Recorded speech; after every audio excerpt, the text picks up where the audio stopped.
flew open, and the twins were shoved out onto the wet pavement. Cold rain soaked through their clothes in seconds. "But it's raining!" Ethan cried. "Where are we supposed to go?" Victoria didn't even look at them. "Not my problem." The door slammed. Tires shrieked against the road, and the car disappeared into the storm. Emma and Ethan stood there trembling beneath a tree, their school backpacks sinking into the mud beside them. Then bright headlights cut through the rain. A black car slowed beside them, and the back window rolled down. Emma stared into the car, breath caught in her throat. "Grandmother?" But before we get into the full story, let me know where you're watching from and what time it is where you are. And if you enjoy stories like this, subscribe to the channel. Now, let's begin. "Get up now, or you won't eat anything today." Victoria's voice sliced through the locked bedroom door. Emma Parker opened her eyes in the dark. Every part of her body ached from sleeping on the thin mattress. She turned her head and looked at the small clock on the crate beside her bed. 6 a.m., Wednesday, November 15th. Emma sat up slowly. She was 12 years old, though she looked smaller than most girls her age. Her long, dark brown hair was tangled, and there were shadows beneath her green eyes that no child should have carried. She wore oversized pajamas that hung loosely on her thin frame. The room was freezing. She reached beneath the mattress and pulled out a small notebook. It was worn at the corners and slightly bent, but she guarded it more carefully than anything she owned. It was her journal, her secret, the only place where she could tell the truth. She opened to a blank page and began to write. "Dear Mom, it has been 783 days since you died. I miss you every single day. Victoria locked us in our rooms again last night at 7. Ethan cried because he was so hungry. We only had bread and water for dinner. She took the lunch money Dad left again. He is away on another trip. She bought herself new shoes. I saw the box in her closet. I'm tired, Mom. I don't know how much longer we can keep doing this. Love, Emma." She slid the journal back under the mattress just as she heard keys outside her door. The lock clicked. Victoria stepped inside. She was 36 with long black hair, sharp features, and the kind of beauty that looked expensive and empty at the same time. Her clothes were elegant, her makeup flawless, but there was nothing warm in her face. "You have 15 minutes, she said coldly. "Get dressed and come downstairs. Don't make me wait."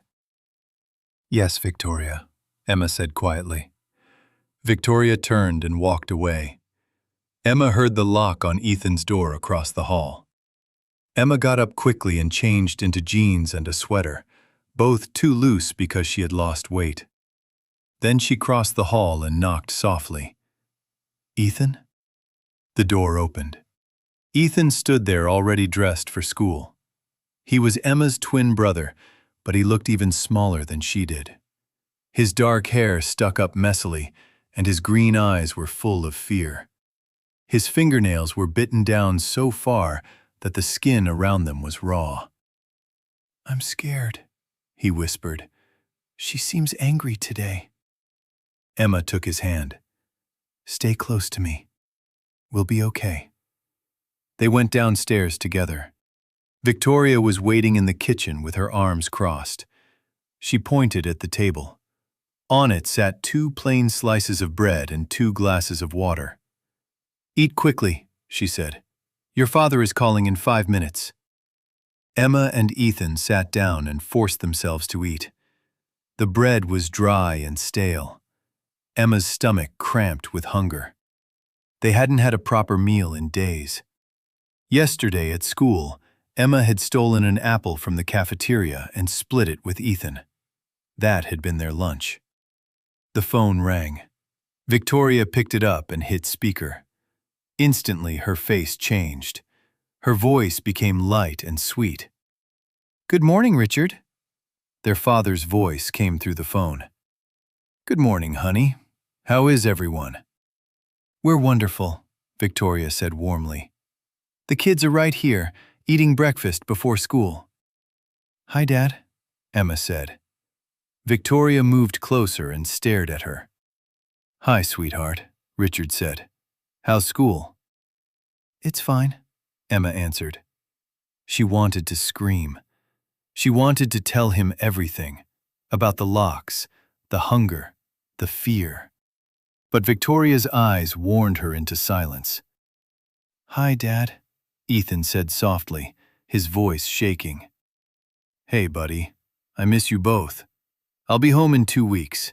We'll do something fun together. That sounds great, Dad, Emma said. Victoria gave a tiny nod, as if Emma had passed a test. I have to run to a meeting, Richard said. I love you both. We love you too, the twins said together. The call ended. The warmth drained from Victoria's expression immediately.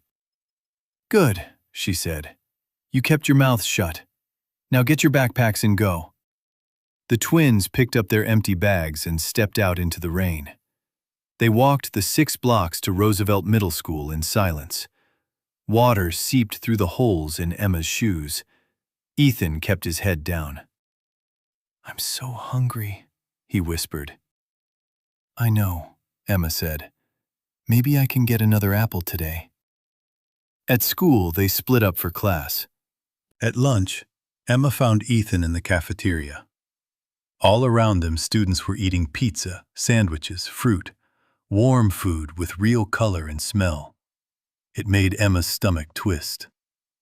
I don't have any money, Ethan said. I know. Come with me. Emma waited until the lunch worker turned away. Then, as fast as she could, she grabbed an apple and shoved it into her pocket. Her heart pounded. The twins slipped into the hallway by the bathrooms where no one would notice them. Emma took out the apple and broke it in half, giving Ethan the larger piece. He ate it in seconds. Then his breathing changed. Emma, he gasped. I can't breathe. Emma moved closer and took both his hands. Look at me. Breathe with me. In and out, slow. You're okay. I'm here. Ethan tried to follow her. In, out. In, out. After a long 2 minutes, his breathing settled. I'm sorry, he whispered. I'm so weak. Emma shook her head. You're not weak. You're strong. We both are. The bell rang. After school, the twins walked outside expecting to go home on foot. Instead, Victoria's car was waiting at the curb. She rolled down the window. Get in. I'm taking you to soccer practice. They didn't have soccer practice that day. Emma and Ethan exchanged a glance, but neither dared argue. They got into the back seat. Victoria drove without speaking. Soon, Emma noticed they were heading the wrong direction. Where are we going? She asked carefully. Shut up, Victoria snapped. Ethan gripped Emma's hand. They drove for 40 minutes through rain that only got harder. Eventually, Victoria left the highway near Tacoma and turned onto smaller roads, then an empty road bordered by forest. There were no houses, no stores, no people. She pulled over. Then she turned around and looked at them with naked hatred. Get out. Emma blinked. What? I said get out of my car. She threw open her own door, came around to the back, and yanked Ethan out first. He fell into the mud with a cry. Emma jumped out and pulled him up. Please, Emma said. If we did something wrong, we're sorry. Please don't leave us here. Victoria opened the trunk, grabbed both school backpacks, and threw them into the mud at their feet. I don't want you anymore, she said. You are not my children. You never will be. I'm tired of pretending. Emma felt her whole body go numb. But Where will we go? Victoria gave a small laugh, cruel and hollow. I don't care. Figure it out. You ruined my life. Your father is boring, and the two of you are pathetic. Please, Ethan sobbed. We'll be good. We'll be quiet. We won't eat anything. Please. Victoria sneered. You think I care? I married your father for his money. You were just in the way. She got back in the car. Emma ran to the door and grabbed the handle. Please, we don't know where we are. We don't have phones. Victoria pressed the lock button and stared at Emma through the window with empty eyes. Then she drove away. Mud splashed across Emma's face. The taillights vanished into the rain.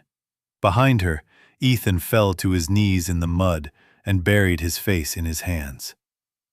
Emma knelt beside him and pulled him into her arms. For a moment, they just sat there in the freezing rain, shaking and crying. What do we do? Ethan asked. Emma, what do we do? Emma was 12 years old. She didn't know what city they were in. She had no money, no phone, and no idea how to save them. But she swallowed her fear and stood up. We move, she said. We find help. She picked up their soaked backpacks and helped Ethan to his feet. They started walking. Rain poured down in sheets. Their clothes clung to their bodies. Their teeth chattered. The road stretched on with nothing but trees on either side. 5 minutes passed. Then 10. I can't feel my fingers, Ethan whispered. Keep walking, Emma said. We have to keep moving. Then Ethan looked up sharply. Lights! Emma turned. Headlights were approaching from behind them. A large black car slowed as the twins waved both arms desperately.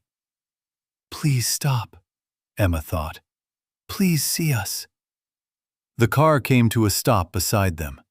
The back window rolled down. An older woman sat inside, elegant even in the dim gray light. Her white hair was perfectly styled, and she wore a tailored coat. But it was her eyes Emma recognized. Sharp blue eyes she had only ever seen in old photographs. Grandmother, Emma whispered. The woman's face changed instantly. Emma? Ethan? It was Eleanor Parker, their father's mother. They had not seen her in 2 years, not since Victoria had convinced Richard to cut her out of their lives. Eleanor threw open the car door and stepped into the rain, lifting an umbrella over them both. What are you doing here? She demanded, her voice edged with alarm. Why are you alone? Emma opened her mouth, but everything inside her broke loose at once. The hunger, the fear, the locked doors, the abandonment. She burst into tears. Victoria, she sobbed. She drove us here. She said she doesn't want us anymore. She left us. Eleanor went still. Then her expression hardened into something colder than the rain. She did what? She threw us out, Ethan cried. She said we weren't her problem. Eleanor looked down the empty road where Victoria had disappeared. Rage flashed across her face, but when she spoke again, her voice was calm. James, she said to the driver, take us home. Now. She guided the twins into the warm back seat, wrapped blankets around them, and sat between them, holding them close as the car pulled away. You're safe now, she said. I promise. Emma leaned against her grandmother, exhausted. How did you find us? She whispered. Eleanor looked down at her. Because I knew something was wrong. I hired someone to watch Victoria 2 weeks ago. When she drove you south instead of taking you home, my driver followed. Emma stared at her. You were following us? Yes, Eleanor said. And thank God I was. Are you taking us home? Ethan asked. No, Eleanor said firmly. I'm taking you to my home. You will never go back to that woman. What about Dad? Emma asked. Your father is in New York. He doesn't know anything yet. We will deal with that later. Right now, you need warmth, food, and safety. The car drove north through the storm. Eventually, they turned into a beautiful neighborhood lined with large houses and quiet streets. At the end of a long driveway stood a white mansion with glowing windows and landscaped gardens. Ethan stared. This is your house? Yes, Eleanor said. And now it's yours too, for as long as you need it. Inside, everything was warm and bright. Soft carpets, framed art, lamps glowing golden against the cold night outside. A housekeeper appeared at the door. Maria, Eleanor said sharply, prepare 2 rooms upstairs immediately and call Dr. Martinez. I need her here tonight. Yes, Mrs. Parker. Eleanor led Emma upstairs first. The bedroom she opened was enormous. A real bed, clean white blankets, a private bathroom, curtains, a closet filled with fresh clothes. Emma, Eleanor said gently, this is your room. There are clean towels in the bathroom and warm clothes in the closet. Take a shower. I'll have food sent up. Emma looked at her in disbelief. This is for me? Eleanor softened. Yes, you're home now. Ethan's room next door was just as beautiful. When Eleanor went downstairs, Emma stepped into the bathroom and turned on the shower. Hot water poured out. She stared at the steam for one stunned second before stepping beneath it. The heat hit her skin, and the first sob tore out of her chest. But this time she was not crying from fear.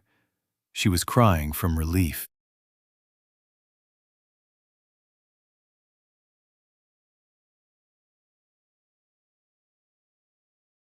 By the time she came out, the mud was gone. She changed into warm pajamas and thick socks and sat on the edge of the bed just as Maria knocked and entered carrying a tray. Soup, crackers, tea. Mrs. Parker thought you might be hungry, Maria said kindly. Emma nodded, unable to speak. She ate every drop. A few minutes later, Ethan appeared in clean pajamas too. Is this real? He asked. Emma looked around the room again. I think so. What if Victoria comes back? Before Emma could answer, Eleanor appeared in the doorway. She won't, Eleanor said. Dinner is ready downstairs. The dining room was larger than Emma's entire old upstairs hallway. A long table stretched across the room, covered with food. Roasted chicken, mashed potatoes, vegetables, salad, bread, cake. Emma and Ethan froze at the sight of it. Sit, Eleanor said. Eat as much as you want. Any of it? Emma asked. Eleanor's eyes filled for a moment. Yes, Emma. Any of it. In this house, you never have to ask permission for food again.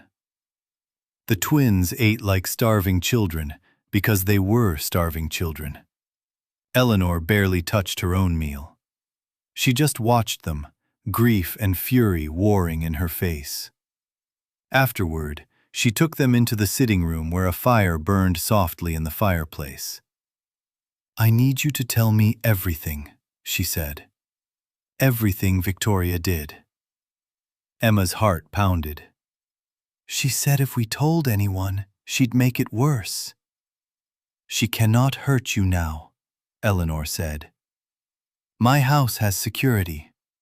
She doesn't know where you are. You are safe. Emma looked at Ethan. Then she took a breath and began. She locked us in our bedrooms after school, Emma said. Eleanor went very still. What do you mean, locked? She put locks on the outside of the doors. She locked us in around 4 every afternoon and didn't let us out until the next morning. Every day? Eleanor asked. Ethan nodded. Every day. What else? She fed us bread and water, Emma said. For dinner and breakfast. Dad left money for lunch, but she took it. How long? Since she married Dad. 2 years. Eleanor closed her eyes for a moment. When she opened them again, she was ice. What else? Emma told her about the threats, the insults, the stolen money, the fear during every phone call, the way Victoria watched them to keep them silent. She called me weak, Ethan whispered. She said no one would ever love me because I cry too much. That is a lie, Eleanor said fiercely. You are not weak. You are brave. Then Eleanor asked the question she clearly dreaded. Did she ever hit you? Sometimes, Emma said quietly. She shoved us, grabbed our arms hard. Once she pulled Ethan's hair. Eleanor stood and walked toward the fire, every line of her body tense. Do you have any proof? She asked. Emma thought of the notebook beneath her mattress. My journal, she said. I wrote everything down, every day. Letters to Mom. Eleanor turned sharply. Where is it? Under my mattress, at Dad's house. Eleanor pulled out her phone immediately. James, she said when the driver answered, go to Richard's house tonight. If you have to break in, do it. Go to Emma's room, under the mattress. Bring me that journal. She ended the call and looked back at the twins. We are going to protect you, she said. Tomorrow I call my lawyer. I'm getting custody of both of you. But Dad, Emma began. Your father failed to protect you, Eleanor said, voice hard. Whether he knew or not, this happened on his watch. I will not let it continue. Emma felt a painful twist in her chest. She was angry at her father, but she still loved him. Will we see Dad again? Eleanor's face softened. Yes, of course. He loves you. But first, I need to make sure you are safe. The next morning, Emma woke in a soft bed, and for one blissful second, forgot where she was. Then she saw the bright room and remembered. She was safe. Eleanor was already dressed when she came to collect her. My lawyer will be here in 30 minutes.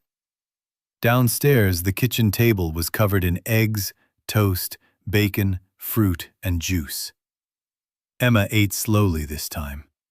Her body still wasn't used to fullness. Soon the lawyer arrived, David Sherman, gray-haired, sharp-eyed, and serious. He listened while Emma and Ethan repeated everything. When they finished, he folded his hands. This is serious abuse, he said. But courts need hard evidence. Medical records, photos, financial records, witnesses. If we want immediate custody and criminal charges, we need proof. I'll get it, Eleanor said. How? He asked. I'll hire investigators.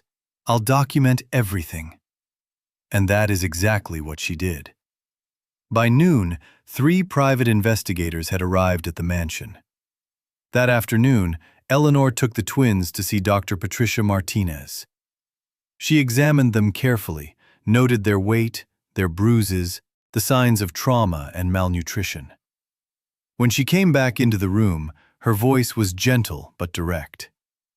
You both show clear signs of long-term neglect and abuse. I'm writing a full medical report. It can be used in court. Over the next week, the twins began to live a life that felt unreal. Every morning there was breakfast. Every afternoon, warm meals. Every evening, a bed without locks. Eleanor bought them clothes that fit, school supplies, books, things chosen just for them. Emma picked notebooks and pens. Ethan chose Lego sets and robotics kits. At night, Eleanor sat with them by the fire and told them stories about their mother, Caroline.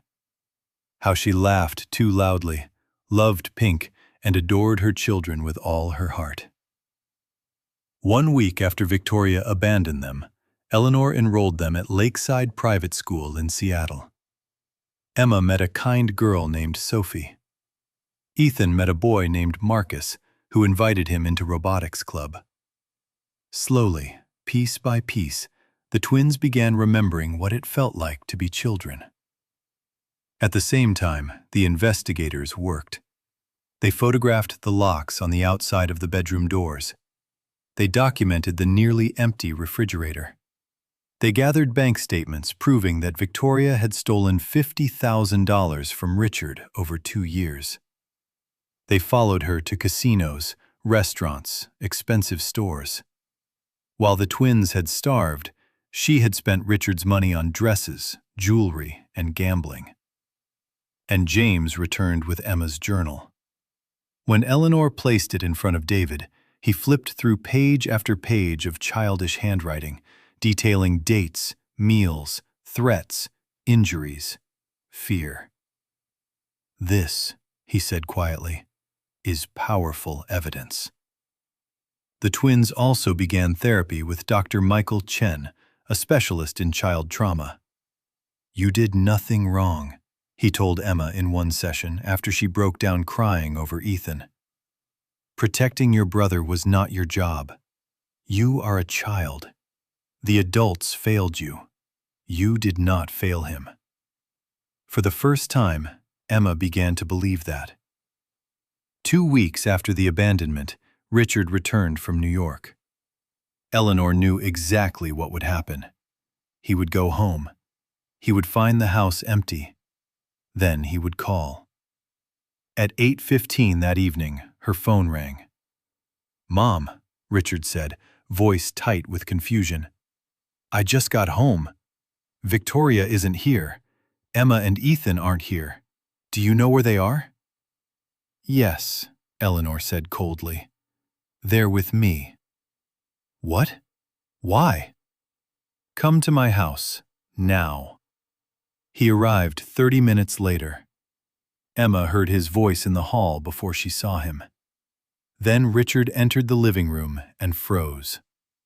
His children were sitting on the couch. They looked thinner than he remembered, smaller, fragile. He took a step forward. "Emma, Ethan." "Stop," Eleanor said sharply. "Sit down first. You need to understand what happened." Richard turned to her, confused and alarmed, but something in her face made him obey. Eleanor stood over him holding a thick folder. "2 weeks ago, Victoria drove your children to an empty road near Tacoma, threw them out of the car in the rain, and abandoned them." Richard went white. "That's impossible." "I'm not finished," Eleanor said. "For the past 2 years, Victoria has been abusing your children." "No!" Eleanor dropped photographs onto the coffee table. Locks on the bedroom doors, medical reports, bank statements, Emma's journal.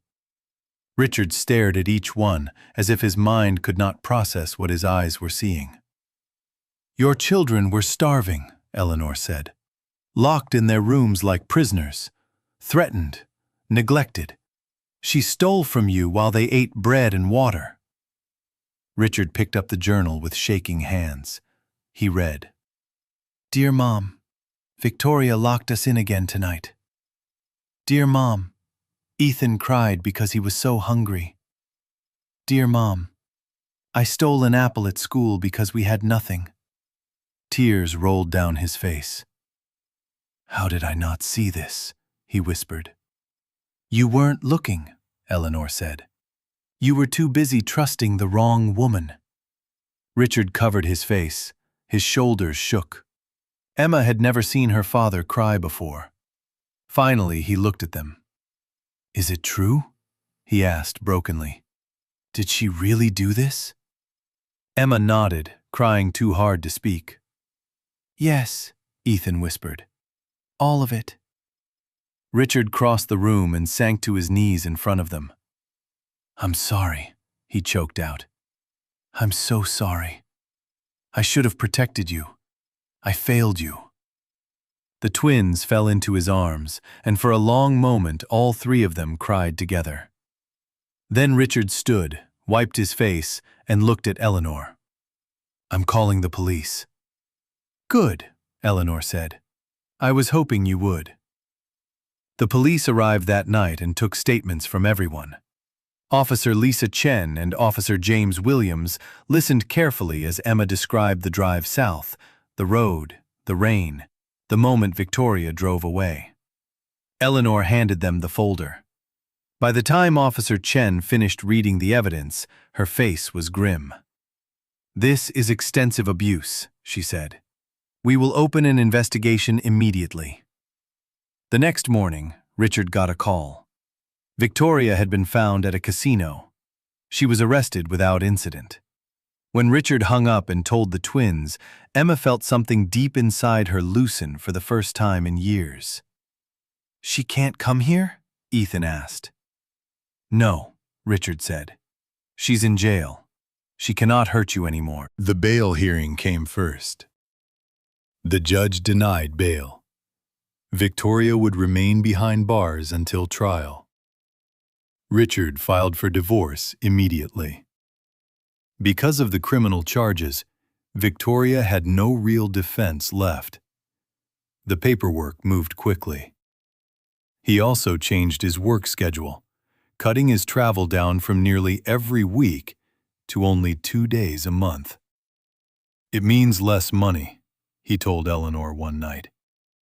She looked at him steadily. "Your children need a father, not a bank account." He nodded. "I know." Then came the investigator's most shocking discovery. Victoria had done this before. 5 years earlier, in California, she had married another widower with 2 children. The pattern was identical. Isolation, starvation, locked rooms, theft. She fled before charges were filed and changed her name. "She targeted me," Richard said hollowly when he heard the report. "A widower, 2 children, money. I was a mark." "Yes," Eleanor said. "You were." The prosecutor added California testimony to strengthen the case. 3 months later, the trial began. By then, life at Eleanor's house had changed the twins in visible ways. They had gained weight. The shadows beneath their eyes had faded. Emma had joined debate club. Ethan was thriving in robotics and art. But as March approached, fear returned. They would have to see Victoria again. "You can do hard things," Dr. Chen told them. "You already survived her. Now, you tell the truth." On the morning of the trial, the family drove to the King County Courthouse. Inside the courtroom, Emma saw Victoria at the defense table in an orange jail uniform. Her hair was no longer perfect. Her face was thinner. But her eyes were exactly the same. Cold, cruel, hatred burning in them. Emma froze. Eleanor squeezed her hand. "She cannot hurt you." The prosecution laid out the case piece by piece. Dr. Martinez testified about severe malnutrition, bruising, and long-term neglect. The investigators showed photos of the locks and the empty kitchen. Bank records showed the missing money.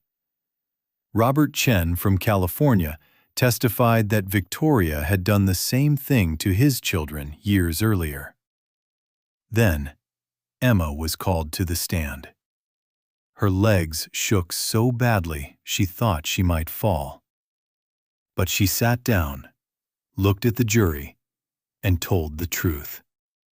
How Victoria locked the doors, how she fed them bread and water, how she stole the lunch money, how Emma had written letters to her dead mother because it was the only way she could survive.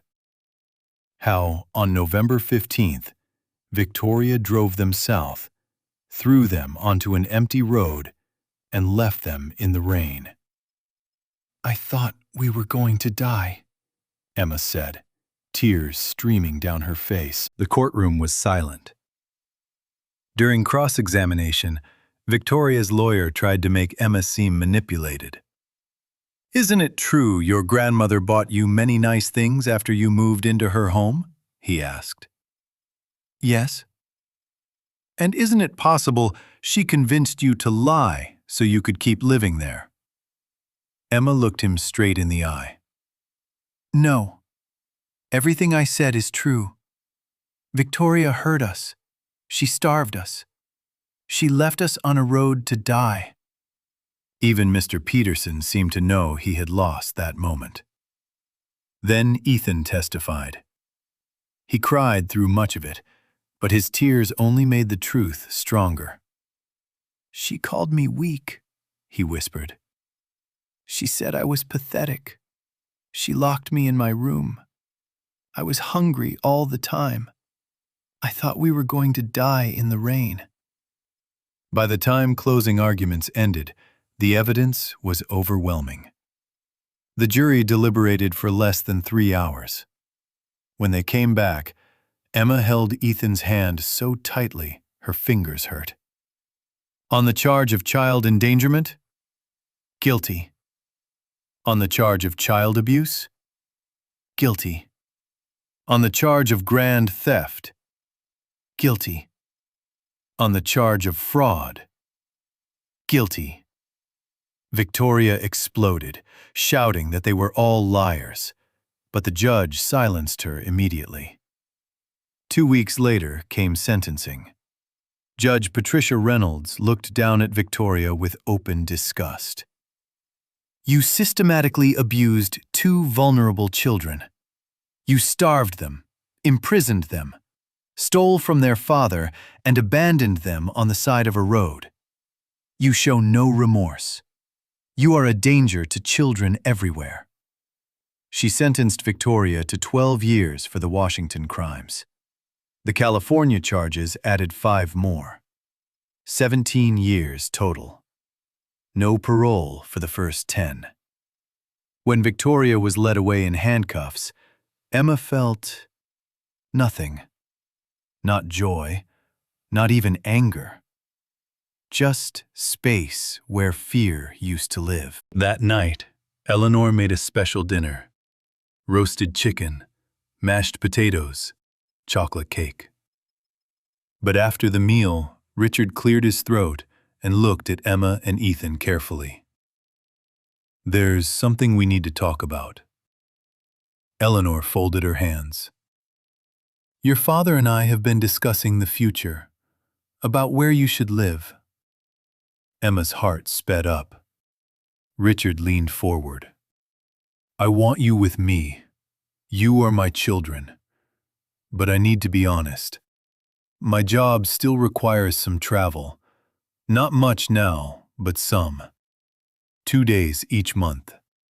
And after everything that happened, I don't want you ever left alone again." Eleanor reached across the table and took both twins' hands. "You can stay here, permanently, if that is what you want. This can be your home forever." Emma looked at Ethan. Ethan looked back. Richard's eyes shone with tears. "I would come every weekend, Friday through Sunday. I would call every night I travel. I would never disappear from your lives again.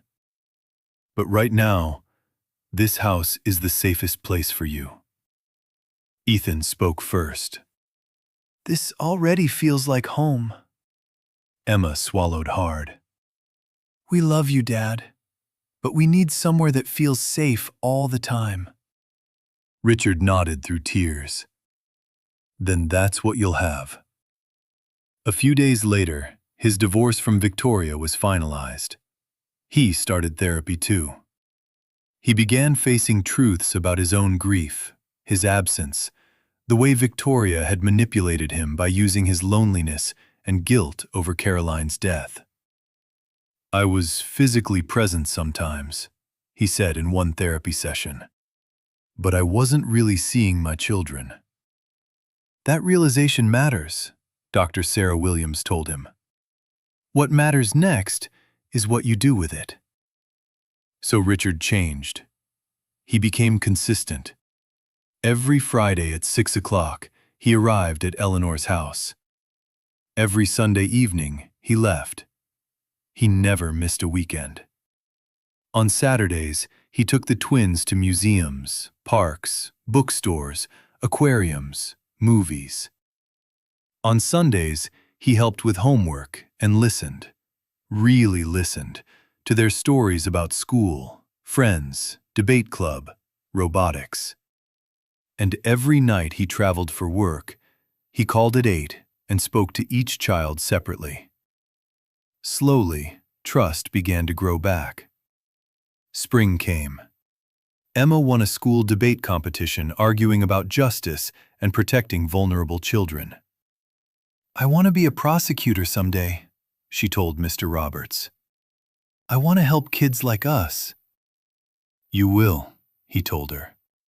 You absolutely will. Ethan built a robot that won second place at school and told Eleanor one evening, I think I want to be a counselor. I want to help scared kids feel brave again. Eleanor smiled with tears in her eyes. That is a beautiful dream. The twins still had nightmares sometimes. They still had hard days. But the bad days came farther apart. By late May, 6 months after that road in Tacoma, they were different children.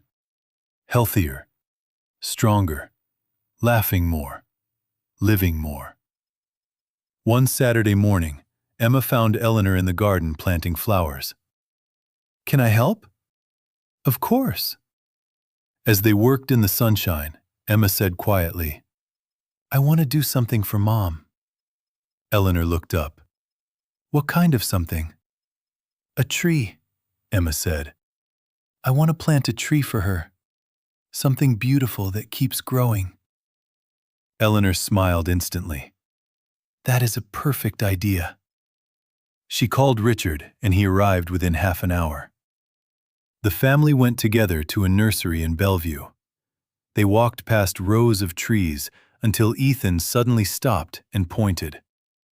A Japanese cherry tree stood in bloom, its branches covered in soft pink blossoms. Pink was Mom's favorite color, Richard said softly. Emma stepped closer and touched one of the flowers. This is the one. They bought it and brought it home. In the garden, Richard and Eleanor dug the hole while Emma and Ethan watched eagerly. Then, together, all 4 of them helped lower the tree into the earth. When it was planted and watered, they stood back and looked at it, delicate and bright beneath the blue sky. I wrote something, Emma said. She unfolded a paper from her pocket and read aloud. Dear Mom, we planted this tree for you today. It has pink blossoms because pink was your favorite color. Every spring when it blooms, we will remember you, your laugh, your hugs, and how much you loved us. We miss you every day, but we are okay now. We survived something terrible. We are healing. We are safe. Grandmother saved us. Dad came back. We are a family again. I think you would be proud of us. We love you forever. Emma and Ethan. Richard hugged her when she finished. Then Ethan pulled out a drawing he had made. 4 people standing together beneath a pink flowering tree. with a fifth figure in the sky above them. A woman in a pink dress. "She's watching over us," he said. Richard couldn't speak. He only nodded. They buried Emma's letter and Ethan's drawing beneath the tree. Then they stood hand in hand in a circle around it. Eleanor, Richard, Emma, and Ethan, while pink blossoms drifted down in the breeze. "We're going to be okay," Emma said. "Yes," Eleanor answered. "We already are," Ethan whispered. That night, Emma wrote one final letter in her journal.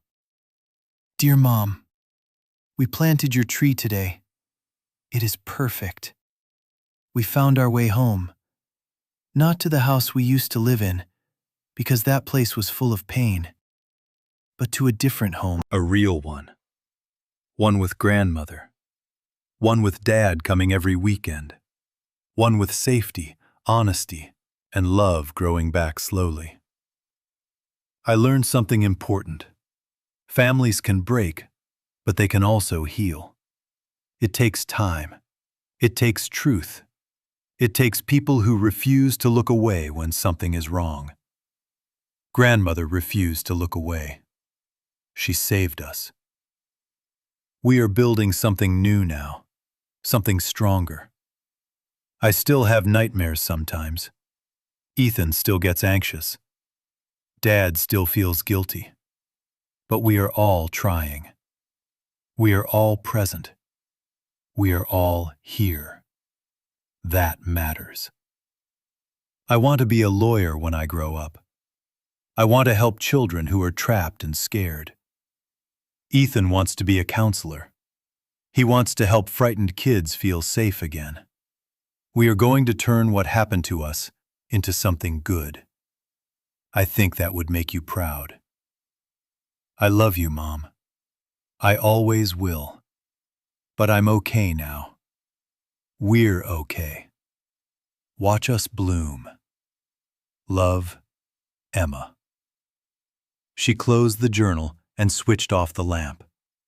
Outside her window, the cherry tree shimmered in the moonlight, its pink blossoms glowing softly in the dark. Emma smiled, closed her eyes, and for the first time in years, fell asleep without fear. She was home. She was safe. She was loved. And that was everything. If you enjoyed today's story, make sure you watch the next one on screen.